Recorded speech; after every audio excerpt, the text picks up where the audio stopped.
Floyd's girlfriend testifies that they both had a serious drug problem. Did that help or hurt the prosecution? And what about the expert who testified about what Officer Chauvin should have done once it was clear that Floyd was no longer resisting? You'll hear my answers on The Dershow. I hope everyone who celebrates Easter has a meaningful Good Friday, a meaningful Easter. Those of you who are celebrating the last days of Passover, Chag Sameach, have a good, happy end of the holiday. Don't eat too much matzah. And let's turn back today to the Chauvin trial, which I've been watching very closely. You know, for a living, I do autopsies on trials. I read transcripts, I do appeals, mostly on failed defenses, because only the defendant has the right to appeal. If he loses the prosecution, the case is over. If they lose, I can't tell you today who's going to win and who's going to lose, but I can give you an analysis of what's been happening in the last couple of days, and it's kind of cut both ways. The two most crucial witnesses have been George Floyd's girlfriend, woman friend, who testified in a way that both helps and hurts the prosecution, or both helps and hurts the defense. On the one hand, she humanized Floyd's drug addiction. She confessed that she was having trouble with drugs as well, and he was, and they were trying to break the addiction. That humanizes it. On the other hand, that's totally irrelevant. It really doesn't matter whether it was his fault or not his fault. The fact that he had drugs in his system is a relevant scientific fact in determining the cause of death. It wouldn't have mattered if somebody had put the drugs in his body against his will. So, although emotionally it probably will matter to the jury if they see his drug addiction as not his fault, but really a medical issue, on the issue of causation, it matters not one bit. And so the prosecution benefited emotionally from her testimony, but her testimony seriously hurt their scientific case. She acknowledged he had a serious addiction problem. She was not aware that he also had apparently a heroin problem, but she did testify that a relatively short time before the events at issue, before his death, he was admitted on an emergency basis to a local hospital for a drug overdose. Now, the prosecution is going to try to use that to help their case. They're going to say he used so much drugs, so many drugs, for such a long period of time that his tolerance increased, and that therefore that decreases the likelihood that the drugs caused his death. It increases the likelihood that the death was caused primarily, exclusively, largely, however you want to put it, by the knee on the neck, rather than the combination of knee on the neck and heavy amount of drugs in the body. After all, if he had a high tolerance, then he would have survived even taking the, quote, lethal amount of drugs that were in his body when the autopsy was performed. So, on balance, her testimony was a draw.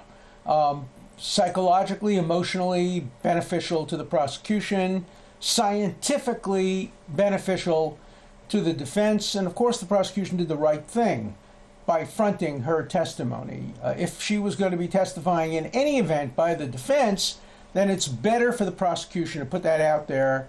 Let the jury hear that the prosecution is not afraid to put on the truth, the evidence that yes, he had a drug problem, yes, he had a drug overdose. What we don't know, and I can't evaluate the prosecution's decision unless I knew this, what I don't know is whether the defense would have called her.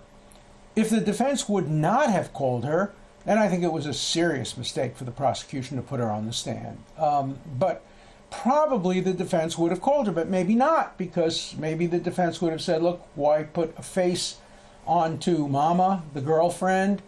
He called her Mama. Mama may have been a reference to his mother. It may have been a reference to his friend. We don't know. But the defense may or may not have called her if the prosecution hadn't called her. We haven't seen any indication of that, and even if she's on a witness list, that doesn't compel the defense to call. The defense has the right to call witnesses or not call them based on the entirety of the case at the last moment. There's no compulsion to call a witness.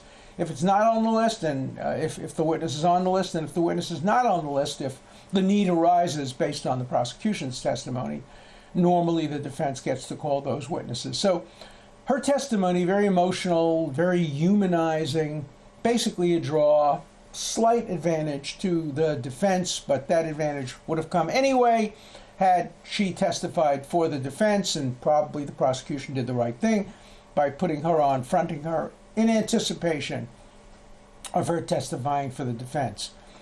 The second witness that really, I think, helped the prosecution, and I think helped the prosecution because the defense did not necessarily do a good enough job of objecting, was the kind of quasi-expert police official who, after some objection, was allowed to answer a leading question by the prosecution. Had I been a defense attorney, I would have objected to the question as leading. But he basically answered the question by saying that under good police practice, Chauvin should have stopped putting his knee on the neck or the shoulders of Floyd once he was subdued, once there was no possibility of fighting back. Now, on cross, of course, they raise the question, but sometimes you can subdue somebody, the person can even be unconscious, and then when consciousness returns, he can be very violent, and so maybe you have to keep him subdued. But on the other hand, they had handcuffs on him, on his back. They could have put handcuffs or leg cuffs on his feet as well. There still was no good reason for the knee on the neck or the knee on the shoulder to be done for 9 minutes. On the other hand, the testimony of this quasi-expert, not clear how much of an expert he was, more of an expert based on experience than other kinds of expertise, did seem to imply that it was perfectly okay to subdue Floyd with the knee on the neck until such time as he became unconscious, or at least until such time as he was no longer screaming or yelling or in any way seeming to resist, although I didn't see very much resistance once he was on the ground with handcuffs. I did see resistance when they were trying to put him in the car. He was claiming he was claustrophobic, and presumably he was, and there should be a police procedure for dealing with something like that. Maybe bring a big van that's less closed off than a small police car, but that's for the future, not necessarily to determine criminal liability on behalf of Chauvin. But if he in fact was engaged in proper police conduct at the beginning, when he first put his knee on the neck, then I think the state loses any claim of a felony murder here. Then you can't say that it started out as an assault, which then caused death. According to that police expert, at least, it may have started out as a legitimate police practice, which then, over time, as he lost consciousness, the policeman should have stopped the constraint and taken the knee off the neck. But when you make that a matter of degree, you really eliminate the felony murder. Felony murder rule requires that you prove that the death resulted from a felony. I think the prosecution is going down the wrong path with this. I don't believe the courts will uphold a felony murder conviction in this case because the felony was not independent of the death. It was directly part of what the law calls the res gestae, the entire body of what was going on. It was one transaction. Knee on the neck gradually causing death. Felony murder, I think, is absolutely improper. The way I've been teaching it for 50 years in first-year criminal law, and the way I've practiced it and won numerous cases based on felony murder and argued in many, many cases based on that. I don't think they have felony murder in this case, so I don't think they have second-degree murder. I don't think they have third-degree murder. I think from what I've seen, they have a very strong case for second-degree manslaughter, but that would not, I think, satisfy the prosecution, and it would certainly not satisfy the people outside of the courtroom.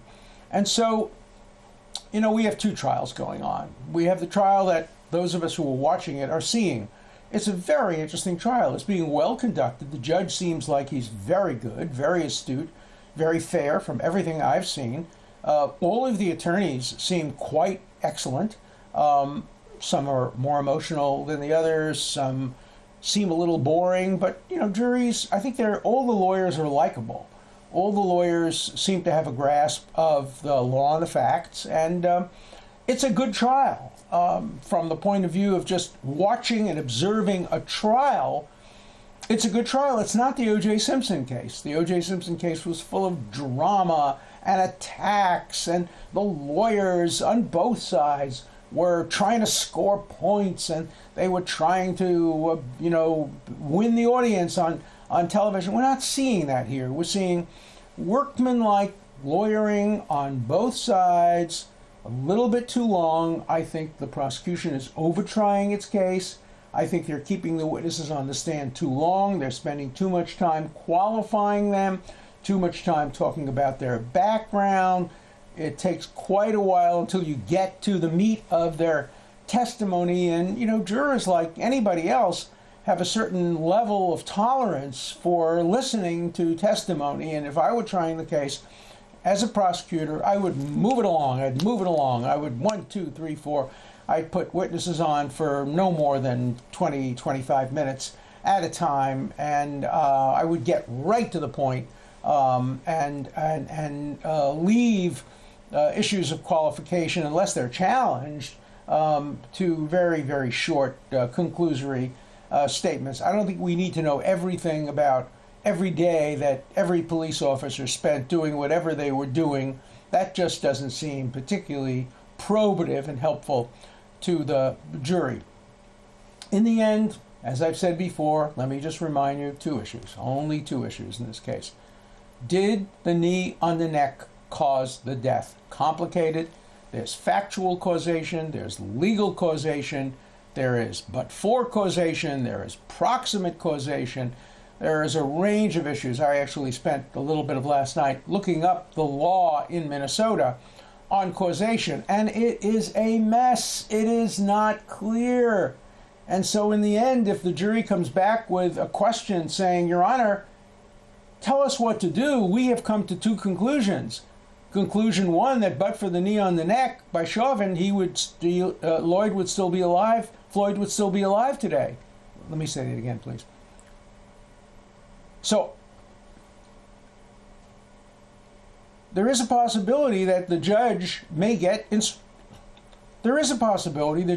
questions at the end of the case from the jurors, and the questions could go something like this: Your Honor, we've come to 2 conclusions. Number 1, we have concluded that Chauvin's act of putting his knee on the neck of Floyd was a but-for cause, that but for the knee on the neck, Floyd would still be alive today, notwithstanding the fact that he had high blood pressure and heart conditions and a lot of drugs. That's conclusion 1. But we've also come to a second conclusion, that had the knee been put on the neck of a perfectly healthy person without any drugs in his body, he'd still be alive today.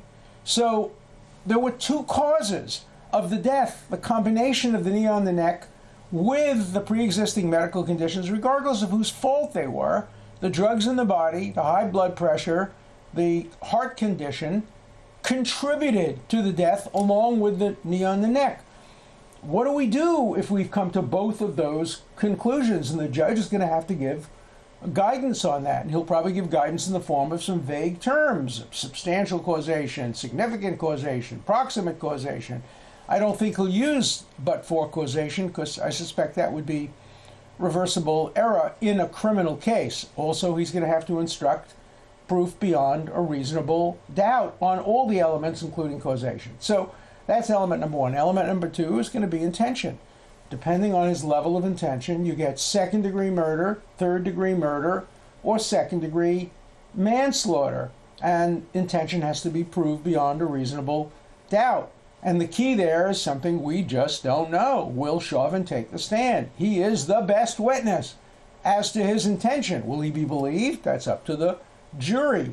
But if he takes the stand as the final witness for the defense, the jurors will go into their room to deliberate with his testimony on their mind, and his testimony will be absolutely central. Not his direct testimony. We know what that will be. It's his cross-examination testimony. How will he do when he's asked hard questions by the opposing side? We don't know the answer to that question. We don't even know the answer to whether or not Chauvin will testify.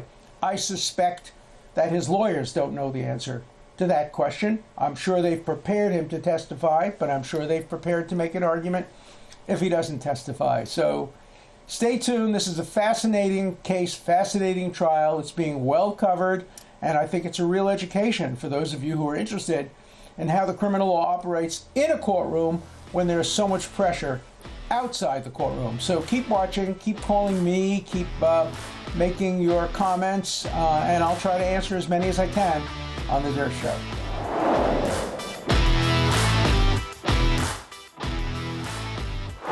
Now comes the wits to the Dershow. Let's have the first call. Hello, Professor. This is Tom in California. When you discussed the other day during the police officer's trial that a hypothetical is that the jury could come up with two causes and not be able to decide between them, wouldn't it be the case that coming up with two possible causes and not being able to decide is reasonable doubt by definition? Thank you. Love the show. It's a great question, and I'm sure the defense will argue that. They will argue if you can't be absolutely certain that it was the knee on the neck that was the cause of the death, then you have to acquit. But the judge may instruct that that's really a question of law, not a question of fact, and he will define for them what causation means. And if he says causation means a significant contributing factor, then probably the prosecution will have proved that beyond a reasonable doubt. So stay tuned. Let's listen. Let's hear what the evidence is. We haven't yet heard the scientific evidence from the defense. The defense case will be largely scientific and maybe testimony by Chauvin. We don't know. And then there'll be an instruction, and then I think we'll be in a better position to know what role reasonable doubt will play in their deliberations. Good day, Professor Dershowitz. This is Bob from New York calling about the Chauvin case. I haven't watched it yet. I hope to soon, but I haven't had the time to actually watch it, and I just would like to hear the analysis of it at this point. And thank you very much for your discussion on causation, including but-for, etc. So my question is, what if Chauvin had tased Floyd instead of doing this, and then Floyd died? Okay? Is there any other restraint techniques that also could have resulted in the death when combined with Floyd's medical conditions? And is there a list of choices that police officers in Minneapolis can go through to decide based on how they determine with their limited medical knowledge the physical state of the perpetrator or alleged perpetrator? So I have another question also. Could the swallowing of the drugs just prior to being subdued by Floyd be either an equal or more contributing factor to his death? Right? So, I mean, I guess these are all ways to put doubt in the jurors' minds by the defense, but I'm just curious on your take on it. So I look forward to hearing about it. Well, you'd be a great defense attorney. You're absolutely right. All of those are designed to cause reasonable doubt in the minds of the jurors. Look, what they should have done, they just should have sat him down. His hands were already tied behind his back. If they wanted to put leg cuffs on him, they could do that. He did not pose a danger to 5 police officers who were fully armed. And the crowds would not have gathered if they had just had him sitting down. It was the decision they made to lie him on his stomach, which could have killed him even without the knee on the neck, possibly. That is, lying a big man on his stomach could cause the lungs not to be able to expand. There is a cause of death called burking. Burking comes from John Lewis Stevenson's story called Burke and Hare, about 2 people who are hired by doctors to dig up corpses to do autopsies because they were prohibited by law in Victorian England. And instead of digging up the graves, they killed and rolled drunks coming out of bars. And the method of causing their death was to compress their chest with very strong arms around their chest, not allowing the lungs to expand and causing their death that way. So that's what could have happened here, even without the knee on the neck if they had just made him lie very hard against the pavement. You ask about tasers. Sure, and that's happened. That's happened in other cases where a taser is used, person has a heart condition, high blood pressure, on drugs, and the person dies. It would pose some of the same questions that are posed in this case. The same thing could be true even if somebody used lethal force via a gun and the person had, a bleeding condition, hemophilia, or is on a blood thinner, and say a shot in the leg to disable him, but the person could not have the blood stopped and he died of blood loss. All of the questions would be the same, and there are so many cases on this. There are cases a person is shot and taken to a hospital and doctors commit malpractice and he should have lived but he dies. So the doctors are a contributing cause, but he wouldn't have died but for the shooting. So these are all issues that we teach in criminal law and issues that the courts will have to decide in this case. Great question. Yeah, hello, Alan. This is Gerald Heineman. I was calling you. My question is this: if your vaccine is so good, why are you worried about being around me if I don't have one? Anyway, I just would like your answer on that. Thank you. The vaccine, like many other vaccines, works to about 90% efficiency. That's not good enough. Would any of us get on an airplane if we were told that you have a 90% chance of surviving, or get into a car or eat food that only had a 10% chance of killing you? So I want to get it up to 100%. And the way to get it up to 100% is not only for me to be vaccinated, but for you to be vaccinated. So if you're 90% and I'm 90%, and you're being vaccinated reduces the likelihood of spreading it to me, it increases my safety. So I care deeply, even though I've been vaccinated, I care deeply to make sure you've been vaccinated, because I want to increase the public safety and public health. And so my question to you is, why don't you want to be vaccinated? I'm protecting you by being vaccinated. Don't you think you have a public obligation to protect me and your loved ones and people around you by being vaccinated as well? So keep watching, keep calling me, keep making your comments, and I'll try to answer as many as I can on The Dershow. An important part of The Dershow is your voice, your questions, your comments. Please call 24/7. The number is 216-710-0050. Keep your comments short and to the point. Again, the number for you to call 24/7 is 216-710-0050. Hard questions, criticisms, everything's fine. Just keep your questions short, and I'll answer them all on The Dershow.